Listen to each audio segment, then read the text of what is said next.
आषाढ़ पूर्णिमा की व्रत कथा। जय श्री कृष्णा, राधे राधे।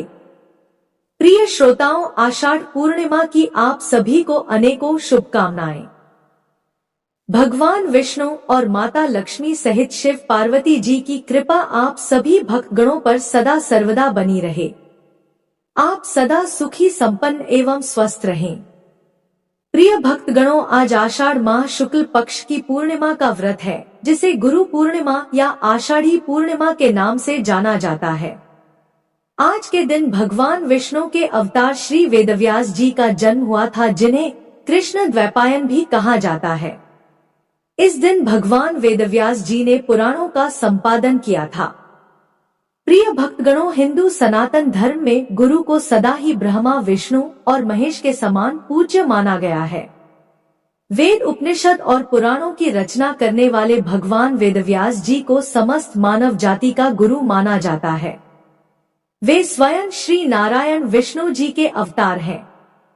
महर्षि वेदव्यास जी का जन्म आज ही के दिन आषाढ़ शुक्ल पूर्णिमा के दिन हुआ था तथा उनके सम्मान में ही हर वर्ष आषाढ़ शुक्ल पूर्णिमा के दिन गुरु पूर्णिमा का पर्व मनाया जाता है। कहा जाता है, इस दिन वेदव्यास जी ने सर्वप्रथम अपने शिष्यों को श्रीमद् भागवत पुराण का ज्ञान दिया था। अतः यह शुभ दिन व्यास पूर्णिमा के नाम से भी जाना जाता है। इसलिए आज के दिन गुरु पूर्णिमा का व्रत करने एवं व्रत कथा को सुनने से अपार सुख, शांति एवं ज्ञान की प्राप्ति होती है। गुरु की कृपा से ही मनुष्य अंधकार से प्रकाश की ओर अग्रसर होता है और सत्कर्म कर अपने जीवन को सार्थक एवं सुखी बनाता है। यह पूर्णमासी तिथि माता लक्ष्मी को अति प्रिय है। शास्त्रों में बताया गया है, जो व्यक्ति पूर्णमासी के दिन पूजा पाठ और स्नान दान करता है, उन्हें अक्षय पुण्य फल की प्राप्ति होती है और सभी कष्ट दूर हो जाते हैं। इसके अलावा पूर्णिमा के दिन दान करने से धन धान्य में बरकत होती है और इस दिन शिष्य अपने गुरुओं की पूजा अर्चना करते हैं तो ज्ञान, धर्म, मान, प्रतिष्ठा सभी प्रकार के सुखों की प्राप्ति होती है। तो आज मैं सुना रही हूँ गुरु पूर्णिमा के दिन सुनी जाने वाली आषाढ़ पूर्णिमा की संपूर्ण कथा। प्रिय भक्तगणों, ऐसी मान्यता है कि आषाढ़ पूर्णिमा व्रत कथा को सुनने के बाद भगवान वेदव्यास जी की कथा को सुनने से ही यह व्रत कथा पूर्ण होती है और भक्तों को गुरु का आशीर्वाद प्राप्त होता है। तो आइए सर्वप्रथम श्रवण करते हैं आषाढ़ पूर्णिमा की व्रत कथा। तत्पश्चात विष्णु जी के 19वें अवतार वेदव्यास जी की कथा का श्रवण करेंगे। इसीलिए इस व्रत कथा को पूरे अंत तक सुनिएगा, इससे सभी प्रकार की मनोकामनाएं पूर्ण होती हैं। और बड़े ही प्रसन्नचित मन से कमेंट में शाम सदा शिव और हर हर महादेव जरूर लिखें।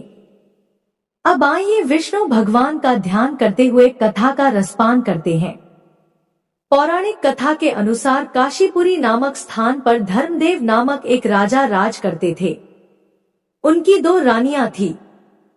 राजा सभी मंदिरों में जाकर पूजा पाठ करते तथा घर में पूजा पाठ करवाते और भगवान विष्णु तथा शिव जी के निमित्त व्रत उपवास भी किया करते थे। दोनों रानियों को भगवान से प्रार्थना करते रहने पर भी वे दोनों मां नहीं बन पाई। एक बार एक सन्यासी उस राज्य से गुजर रहे थे। राजा के दरबार में सभी लोग कहने लगे कि वे सन्यासी बहुत ही बड़े महात्मा हैं। क्यों न उन्हें राज दरबार में बुलाकर इस समस्या को हल करने के लिए विनती की जाए। राजा ने कहा कि सन्यासी को आदर से महल में बुलाया जाए। वे महात्मा जब महल में आए तब राजा ने दोनों रानियों को बुलाकर कहा, महात्मा का सत्कार बड़े आदर के साथ होना चाहिए। बड़ी रानी उसी वक्त तैयार हो गई और महात्मा को बड़े आदर के साथ खिलाने पिलाने लगी। छोटी रानी महात्मा के फटे कपड़ों की ओर देखती है और उनकी सेवा करने से इनकार कर देती है। छोटी रानी को अपने रूप और धन का बड़ा ही घमंड था। कुछ दिनों बाद महात्मा जाने के लिए तैयार हो गए।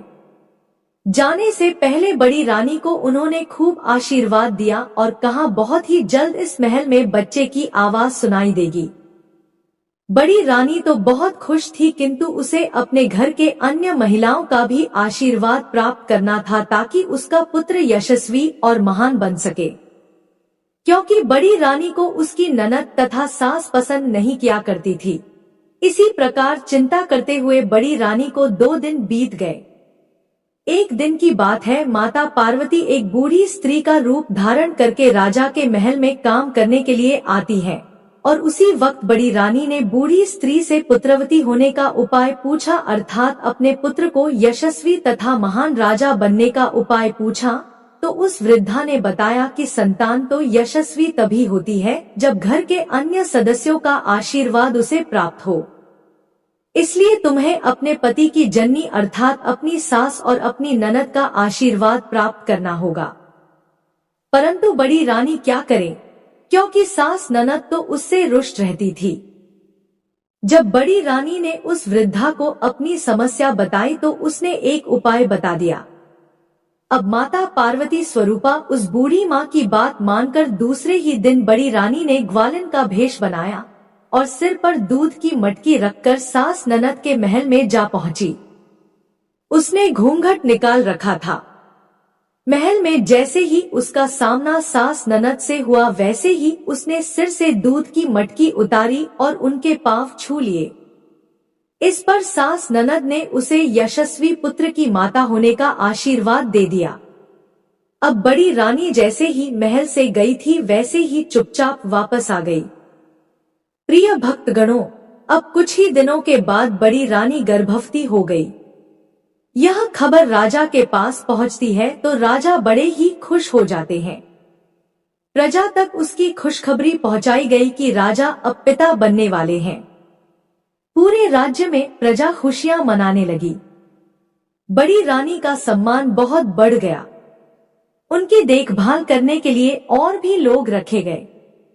उधर छोटी रानी के मन में बहुत ज्यादा ईर्ष्या हो रही थी। रात दिन वह ईर्ष्या से जलने लगी थी। सोच रही थी कि अभी से बड़ी रानी का इतना आदर सम्मान हो रहा है, ना जाने बच्चा पैदा होने के बाद कितना ज्यादा आदर होगा। छोटी रानी यह सोच सोच कर छटपटा रही थी। उसने राजमहल की दाई को बुलावा भेजा और उसे ढेर सारा धन देकर अपने साथ शामिल कर लिया और दोनों मिलकर षड्यंत्र करते हैं तथा रानी के प्रसव काल का इंतजार करने लगे। अब इसी प्रकार जब प्रसव समय नजदीक होता है तो एक दिन बड़ी रानी ने राजा से कहा कि वे चाहती हैं कि उन्हें जब प्रसव पीड़ा हो तब वे उनके पास उपस्थित रहें। यह सुनकर राजा ने कहा कि जब तुम्हें प्रसव पीड़ा में कोई कष्ट हो तुम किसी भी प्रकार की चिंता मत करना। मैं तुम्हारे कक्ष में घंटियां बंधवा देता हूँ। जब तुम्हें प्रसव पीड़ा या कोई कष्ट हो तो तुम डोरी खींच देना। जैसे ही घंटी बजेगी मैं तुम्हारे पास चला आऊंगा। तुरंत ही बड़ी रानी के कक्ष में घंटियां लगवा दी गई। एक दिन बड़ी रानी ने सोचा कि राजा की परीक्षा लेनी चाहिए कि मेरे बुलाने पर वे आते हैं या नहीं। उसने डोरी खींचकर घंटी बजा दी। घंटी की आवाज सुनते ही राजा छोटी रानी के समक्ष हाजिर हो गए। किंतु जब उन्हें पता चला कि रानी ने आजमाइश के लिए घंटी बजाकर व्यर्थ ही उन्हें परेशान किया है तो वह नाराज होकर राज दरबार में चले गए।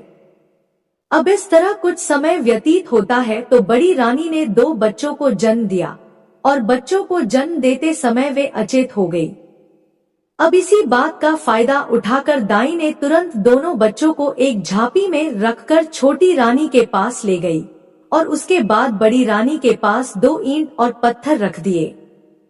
बड़ी रानी ने जब पत्थरों को देखा तो उसे बहुत हैरानी हुई। रानी मन ही मन विचार करने लगी कि यह कैसे हो सकता है। उधर राजा खुशी से झूमते हुए बड़ी रानी के पास पहुंचे और जब उन्होंने देखा बड़ी रानी 2 पत्थरों को आश्चर्य से देख रही है तो राजा वहीं रुक गए और दाई से पूछने लगे क्या बात है। दाई ने कहा महाराज बड़ी रानी ने बच्चे नहीं बल्कि पत्थर जने हैं। अब यह सुनकर राजा को बड़ा ही गुस्सा आया। वह रानी को उसी वक्त बंदी गृह में कैद कर दिया। पूरे राजमहल में यह बात फैल गई कि बड़ी रानी ने ईंट पत्थर को जन्म दिया है। उधर छोटी रानी अपने 2 चौकीदारों को बुलाकर झांपी दे दी और कहने लगी कि इस झांपी में 2 बच्चे हैं। दोनों को ले जाओ और इसे मार डालो। दोनों चौकीदार झांपी लेकर जंगल में गए। झांपी खोलकर बच्चों को जब देखा तब दोनों ने निश्चय किया कि वह बच्चों को नहीं मारेंगे। वे इन्हें यहीं छोड़कर वापस घर के लिए चले जाएंगे। भगवान भोलेनाथ इनकी रक्षा करेंगे, यह सोचकर वह झांपी रखकर दोनों महल वापस आ गए। छोटी रानी ने पूछा, काम हो गया? तो उन्होंने कहा, हाँ महारानी साहिबा, काम हो गया। इधर बड़ी रानी कैदखाने में ही हर पूर्णमासी का व्रत करने लगी। प्रिय भक्तगणों, जिस दिन बड़ी रानी ने दोनों बच्चों को जन्म दिया था उस दिन आषाढ़ पूर्णिमा का दिन था। उसी दिन एक कुम्हार और कुम्हारन जंगल में मिट्टी लेने के लिए गए। वे दोनों निःसंतान थे। जब उन्होंने जंगल में दो बच्चों को पड़ा हुआ देखा तो वह उसे उठाकर अपने घर ले आए। इस बात का उन्होंने किसी से भी जिक्र नहीं किया ताकि कहीं बच्चा छीना ना जाए। उस कुम्हारन ने दोनों बच्चों का बड़े ही लाड प्यार से पालन पोषण किया। जब दोनों लड़का और लड़की कुछ बड़े हुए और खिलौने से खेलने लायक हो गए तो कुम्हार ने उनके खेलने के लिए मिट्टी का एक घोड़ा बना दिया। लड़का उस घोड़े को पानी के किनारे ले जाकर उसका मुंह पानी में डुबोकर कहता, मिट्टी के घोड़े पानी पी घुटुर घू। अब उस जगह रानी की दासियां नहाने के लिए आया करती थी। एक दिन वे दासियां दोनों को रोज रोज ऐसा करते हुए देखकर उन दासियों ने लड़की और लड़के से कहा, है कुम्हार के छोरे छोकरी, तुम दोनों पागल हो क्या? कहीं मिट्टी का घोड़ा भी पानी पीता है? लड़की और लड़के ने उत्तर दिया, सिर्फ मैं ही पागल नहीं हूँ, यह सारा संसार पागल है। क्या कहीं रानियों के गर्भ से कंकर और पत्थर पैदा होते हैं क्या? दोनों लड़के और लड़की की बात सुनकर वह सारी स्त्रियां समझ गई कि यह बड़ी रानी के पुत्र और पुत्री हैं। जब सब दासियां महल में लौटकर आईं, तो उनमें से एक दासी छोटी रानी से यह सब बातें बताई और यह भी बताया कि उनके सौतन की पुत्र और पुत्री एक कुम्हार के घर में पल रहे हैं। अब यह सुनते ही छोटी रानी ने उन्हें मरवाने का षड्यंत्र रचा और मैले कपड़े पहनकर कोप भवन में लेट गई। राजा के पूछने पर उसने कहा, जब तक हरिया कुम्हार का लड़का और लड़की मौत के घाट नहीं उतार दिए जाएंगे, मैं अन्न और जल ग्रहण नहीं करूंगी। राजा ने कहा, उसका अपराध क्या है? राजा के पूछने पर उसने कहा कि वह मेरे प्रिय दासियों को चिढ़ाते हैं। राजा समझदार थे, उन्होंने कहा कि इस अपराध के कारण उनकी हत्या नहीं की जा सकती। हाँ, रानी के चाहने पर उसे इस राज्य से निकाला जा सकता है। अब रानी मान गई। राजा ने कुम्हार के लड़के और लड़की को राज्य से निकाल दिया। इधर रानी लगातार हर महीने में पड़ने वाली पूर्णमासी का व्रत किया करती थी और भगवान विष्णु, शिव जी, माता लक्ष्मी, पार्वती के निमित्त पूजा पाठ कर अपने संतान उत्पत्ति के लिए प्रार्थना करने लगी। रानी के इस पूजा पाठ और भक्ति से प्रभावित होकर राजा ने बड़ी रानी को फिर से महल में रहने दिया। वहीं बड़ी रानी सुबह से शाम तक पूजा करती रहती और पूजा करने के लिए फूल लाने सिपाही को भेजती थी।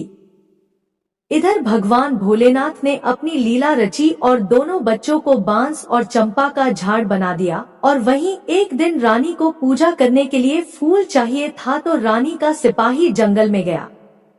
जंगल में सिपाही ने देखा कि बड़े सुंदर चंपा के फूल लगे हुए हैं। चंपा और बांस का झाड़ आसपास उगे हुए हैं। सिपाही फूल तोड़ने के लिए जैसे ही नजदीक गया, चंपा के झाड़ ने कहा, भैया बांस। तो बांस ने कहा, क्या बहन चंपा? चंपा ने कहा, राजा के सिपाही फूल तोड़ने आ रहे हैं। बांस ने कहा, लग जा बहन आकाश। जैसे ही बांस ने कहा वैसे ही चंपा का झाड़ ऊपर की ओर बढ़ने लगा। बढ़ते बढ़ते वह इतना बढ़ गया कि सैनिक फूल तक नहीं पहुंच पाए। कुछ सैनिक आश्चर्यचकित होकर ताक ही रहे थे। तब तक एक सैनिक दौड़ते हुए सेनापति के पास पहुंचे और उन्हें सारी बात बताई। सेनापति ने विश्वास ही नहीं किया और बोला, यह सब क्या हो रहा है? सैनिक ने कहा, आप एक बार हमारे साथ जंगल चलिए। सेनापति चल पड़े सैनिकों को संग लेकर। जैसे ही सेनापति चंपा और बांस के पास पहुंचे, चंपा ने कहा, भैया बांस, बांस ने कहा, क्या बहन चंपा? चंपा ने कहा, राजा के सेनापति फूल तोड़ने आए हैं। बांस ने कहा, लग जा बहन आकाश। चंपा का झाड़ बढ़ते बढ़ते और भी ऊंचे तक पहुंच गया। सेनापति बहुत ही डर गए और दौड़ते दौड़ते मंत्री के पास पहुंचा। अब मंत्री भी वह देखने के लिए चल पड़े। चंपा ऊपर से दूर तक दिखाई दे रही थी। उसने दूर से ही देख लिया कि मंत्री जी आ रहे हैं। तो चंपा ने कहा, भैया। बांस ने कहा, क्या बहन चंपा? चंपा ने कहा, राजा के मंत्री फूल तोड़ने आए हैं। तो उसने कहा, लग जा बहन आकाश। मंत्री जी जैसे ही पेड़ तक पहुंचे, पेड़ और भी ऊपर तक पहुंच गया। मंत्री जी सीधे पहुंचे राजा के दरबार में। राजा ने कहा, इतना घबराए हुए क्यों हो?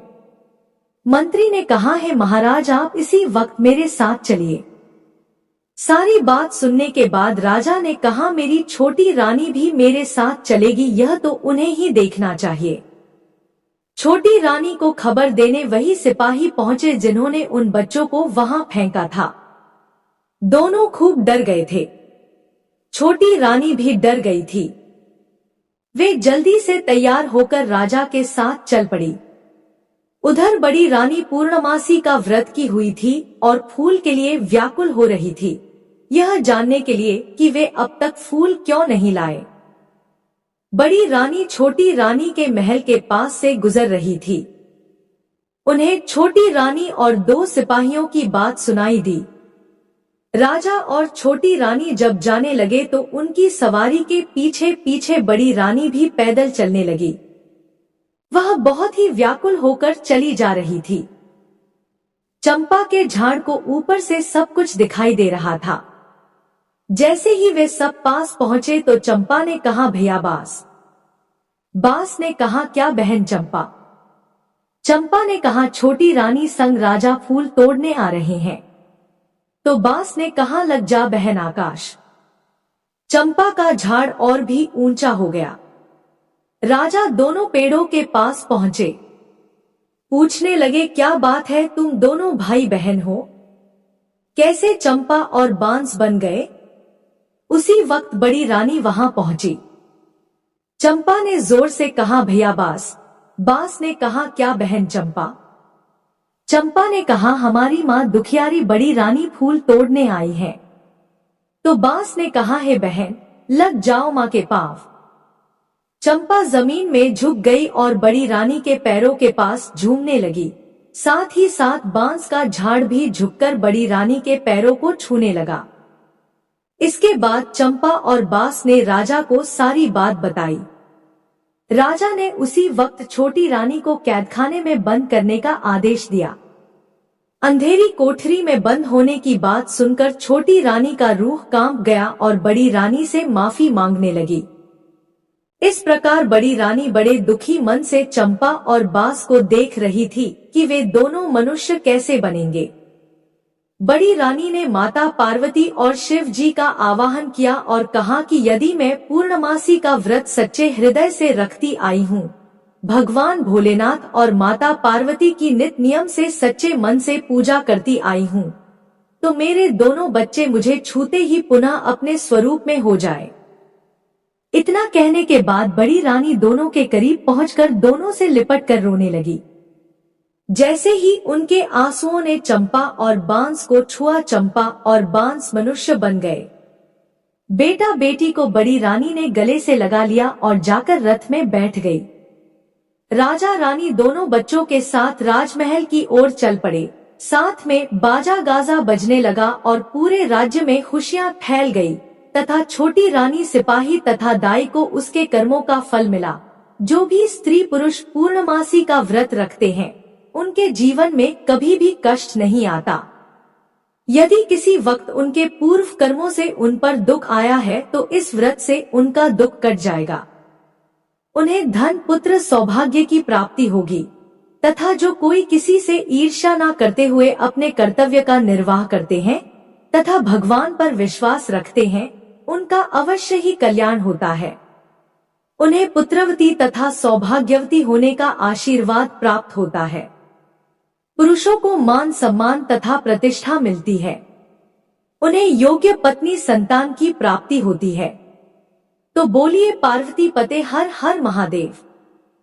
प्रिय भक्तगणों कहते हैं कि पूर्णमासी व्रत कथा तब तक पूर्ण नहीं मानी जाती जब तक भगवान कृष्ण के द्वारा माता यशोदा को सुनाई गई इस मनोकामना को पूर्ण करने वाली 32 पूर्णमासी व्रत कथा का श्रवण करते हैं।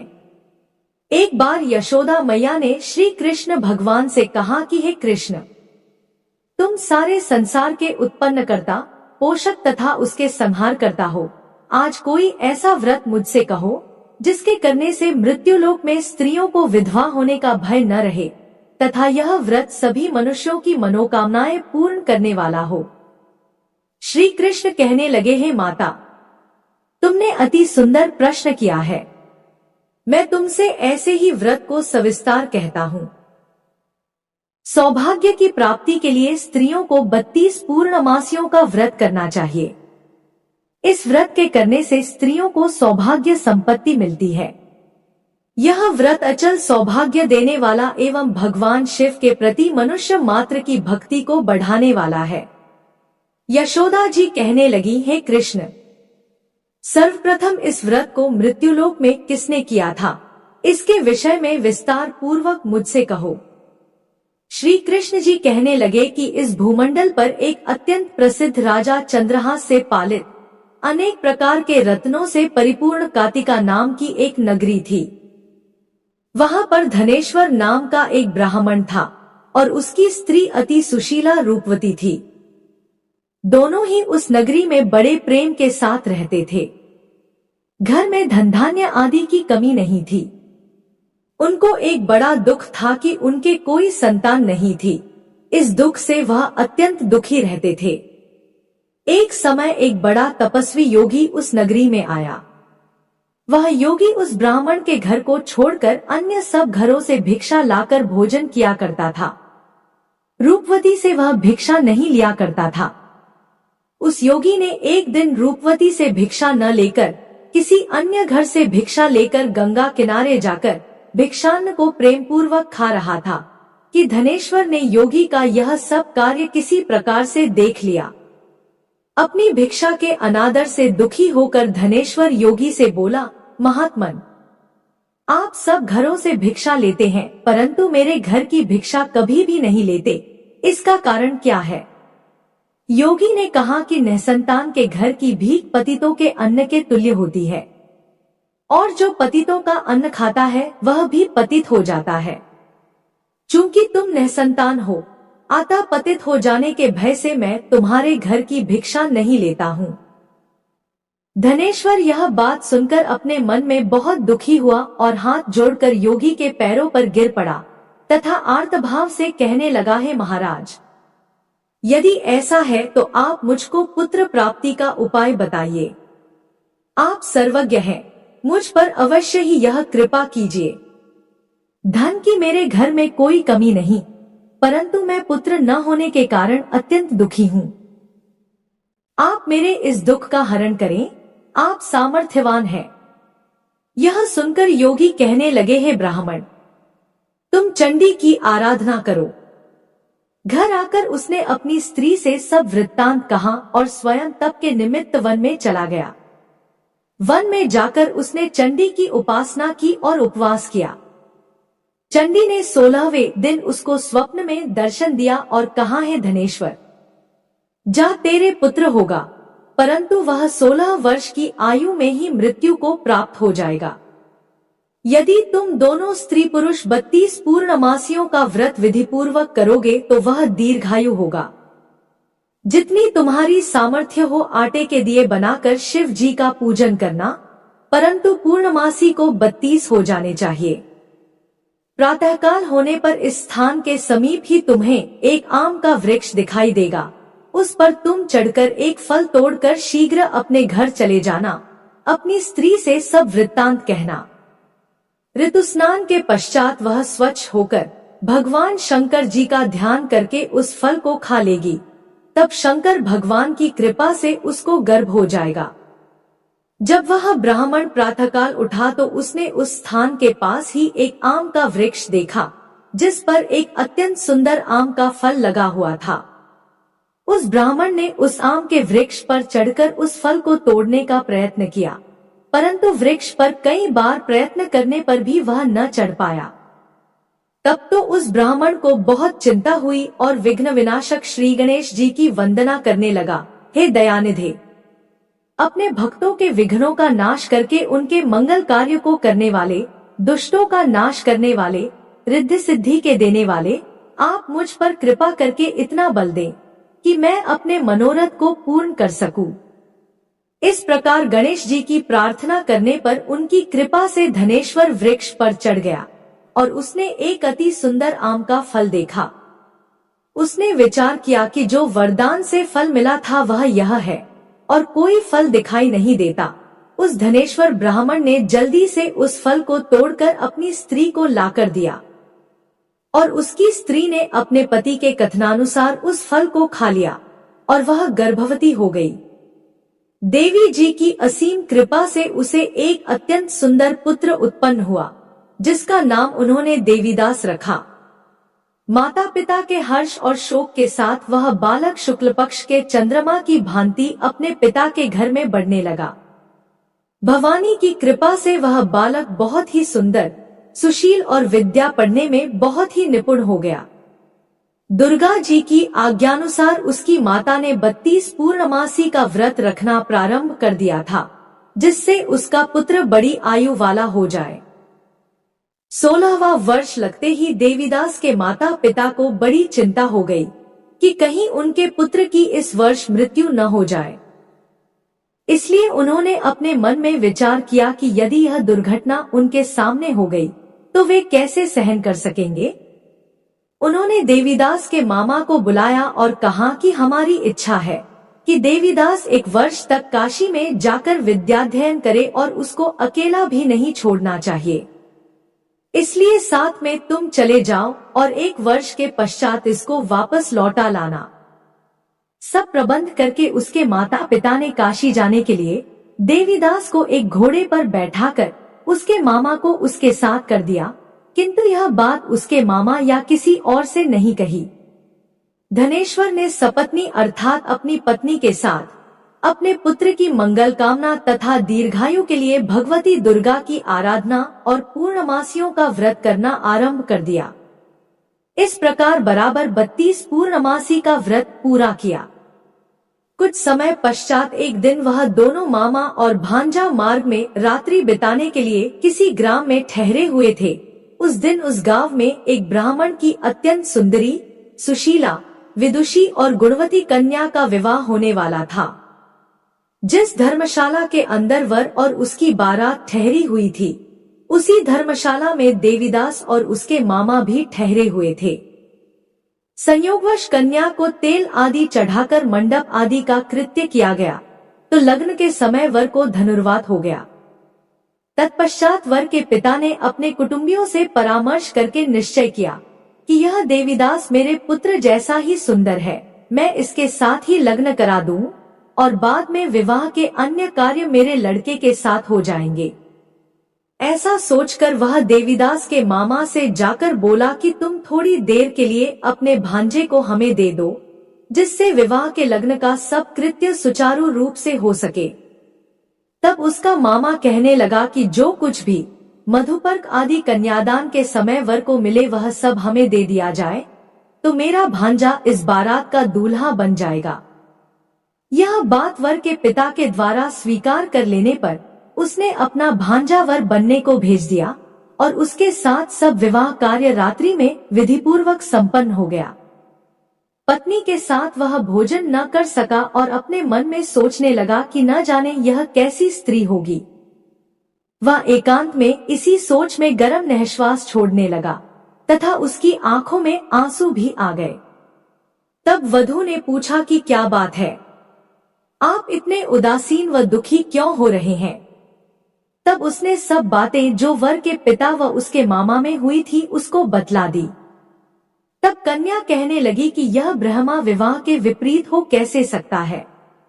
देव, ब्राह्मण और अग्नि के सामने मैंने आपको ही अपना पति बनाया है, इसलिए आप ही मेरे पति हैं। मैं आपकी ही पत्नी रहूंगी, किसी अन्य की कदापि नहीं। तब देवीदास ने कहा, ऐसा मत करिए, क्योंकि मेरी आयु बहुत थोड़ी है। मेरे पश्चात आपकी क्या गति होगी, इन बातों को अच्छी तरह विचार लो। परंतु वह दृढ़ विचार वाली थी। बोली कि जो आपकी गति होगी वही मेरी गति होगी। हे स्वामी, आप उठिए और भोजन करिए, आप निश्चय ही भूखे होंगे। इसके बाद देवीदास और उसकी पत्नी दोनों ने भोजन किया तथा शेष रात्रि वे सोते रहे। प्रातःकाल देवीदास ने अपनी पत्नी को 3 नगों से जड़ी हुई एक अंगूठी दी, एक रुमाल दिया और बोला, हे प्रिय, इसे लो और संकेत समझकर स्थिर चित्त हो जाओ। मेरा मरण और जीवन जानने के लिए एक पुष्पवाटिका बना लो, उसमें सुगंधी वाली एक नवमल्लिका लगा लो, उसको प्रतिदिन जल से सींचा करो और आनंद के साथ खेलो कूदो तथा उत्सव मनाओ। जिस समय और जिस दिन मेरा प्राणांत होगा ये फूल सूख जाएंगे, और जब ये फिर हरे हो जाएं, तो जान लेना कि मैं जीवित हूँ। यह बात निश्चय करके समझ लेना, इसमें कोई संशय नहीं है। यह समझा कर वह चला गया। प्रातःकाल होते ही वहां पर गाजे बाजे बजने लगे, और जिस समय विवाह के कार्य समाप्त करने के लिए वर तथा सब बाराती मंडप में आए तो कन्या ने वर को भली प्रकार से देखकर अपने पिता से कहा कि यह मेरा पति नहीं है। मेरा पति वही है जिसके साथ रात्रि में मेरा पाणी ग्रहण हुआ था, इसके साथ मेरा विवाह नहीं हुआ है। यदि यह वही है तो बताए कि मैंने इसको क्या दिया। मधुपर्क और कन्यादान के समय जो मैंने भूषणादि इन्हें दिए थे उन्हें दिखाएं, तथा रात में मैंने क्या गुप्त बातें कही थी वह सब सुनाएं। पिता ने उसके कथनानुसार वर को बुलवाया। कन्या की यह सब बातें सुनकर वह कहने लगा कि मैं कुछ नहीं जानता। इसके पश्चात लज्जित होकर वहां से चला गया, और सारी बारात भी अपमानित होकर वहां से लौट गई। भगवान श्री कृष्ण बोले, हे माता, इस प्रकार देवीदास काशी विद्याध्ययन के लिए चला गया। जब कुछ समय बीत गया तो काल से प्रेरित होकर एक सर्प रात्रि के समय उसको डसने के लिए वहां पर आया। उस विषधर के प्रभाव से उसके शयन का स्थान चारों ओर से विष की ज्वाला से विषैला हो गया, परंतु व्रतराज के प्रभाव से उसको काटने न पाया, क्योंकि पहले ही उसकी माता ने 32 पूर्णिमा का व्रत कर रखा था। इसके बाद मध्याह्न के समय स्वयं काल वहां पर आया और उसके शरीर से उसके प्राणों को निकालने का प्रयत्न करने लगा, जिससे वह मूर्छित होकर पृथ्वी पर गिर पड़ा। भगवान की कृपा से उसी समय पार्वती जी के साथ भगवान शंकर जी वहां पर आ गए। उसको मूर्छित दशा में देखकर पार्वती जी ने भगवान शंकर से प्रार्थना की कि हे महाराज, इस बालक की माता ने पहले 32 पूर्णिमा का व्रत किया था, जिसके प्रभाव से हे भगवान आप इसको प्राण दान दे। भवानी के कहने पर भक्तवत्सल भगवान शिव जी ने उसको प्राण दान दे दिया। इस व्रत के प्रभाव से काल को भी पीछे हटना पड़ा और देवीदास स्वस्थ होकर बैठ गया। उधर उसकी स्त्री उसके काल की प्रतीक्षा किया करती थी। जब उसने देखा कि उस पुष्प वाटिका में पत्र पुष्प कुछ भी नहीं रहे, तो उसको अत्यंत आश्चर्य हुआ, और जब वह वैसे ही हरी भरी हो गई, तत्पश्चात वह जान गई कि वह जीवित हो गए हैं। यह देखकर वह बहुत प्रसन्न मन से अपने पिता से कहने लगी कि पिताजी, मेरे पति जीवित हैं, आप उनको ढूंढिए। जब 16वां वर्ष व्यतीत हो गया तो देवीदास भी अपने मामा के साथ काशी से चल दिया। इधर उसे श्वशुर उसको ढूंढने के लिए अपने घर से जाने वाले ही थे कि वह दोनों मामा भांजा वहां पर आ गए। उसको आया देखकर उसका श्वशुर बड़ी प्रसन्नता के साथ अपने घर में ले आया। उस समय नगर के निवासी भी वहां इकट्ठे हो गए और सबने निश्चय किया कि अवश्य ही इसी बालक के साथ इस कन्या का विवाह हुआ था। उस बालक को जब कन्या ने देखा तो पहचान लिया और कहा कि यह तो वही है जो संकेत करके गया था। तदुपरांत सभी कहने लगे कि भला हुआ जो यह आ गया, और सब नगरवासियों ने आनंद मनाया। कुछ दिन बाद देवीदास अपनी पत्नी और मामा के साथ अपने श्वशुर के घर से बहुत सा उपहारादि लेकर अपने घर के लिए प्रस्थान किया। जब वह अपने गांव के निकट आ गया तो कई लोगों ने उसको देखकर उसके माता पिता को पहले ही जाकर खबर दे दी कि तुम्हारा पुत्र देवीदास अपनी पत्नी और मामा के साथ घर वापस आ रहा है। ऐसा समाचार सुनकर पहले तो उन्हें विश्वास ही नहीं हुआ, किंतु जब और लोगों ने भी आकर उनकी बात का समर्थन किया तो उनको बड़ा आश्चर्य हुआ। लेकिन थोड़ी देर में देवीदास ने आकर अपने माता पिता के चरणों में अपना सिर रखकर प्रणाम किया और उसकी पत्नी ने अपने सास ससुर के चरणों को स्पर्श किया। तो माता पिता ने अपने पुत्र और पुत्रवधू को अपने हृदय से लगा लिया और दोनों की आंखों से प्रेमाश्रु बह चले। अपने पुत्र और पुत्रवधू के आने की खुशी में धनेश्वर ने बड़ा भारी उत्सव किया और ब्राह्मणों को भी बहुत सा दान दक्षिणा देकर प्रसन्न किया। श्री कृष्ण जी कहने लगे कि इस प्रकार धनेश्वर 32 पूर्णिमाओं के व्रत के प्रभाव से पुत्रवान हो गया। जो भी स्त्रियां इस व्रत को करती हैं, वे जन्म जन्मांतर में वैधव्य का दुख नहीं भोगती और सदैव सौभाग्यवती रहती हैं। यह मेरा वचन है, इसमें कोई संदेह नहीं मानना। यह व्रत पुत्र पौत्रों को देने वाला तथा संपूर्ण मनोकामनाओं को पूर्ण करने वाला है। 32 पूर्णिमाओं का व्रत करने से व्रती की सब इच्छाएं भगवान शिवजी की कृपा से पूर्ण हो जाती हैं। एक बार प्रेम से बोलिए श्री कृष्ण भगवान की जय।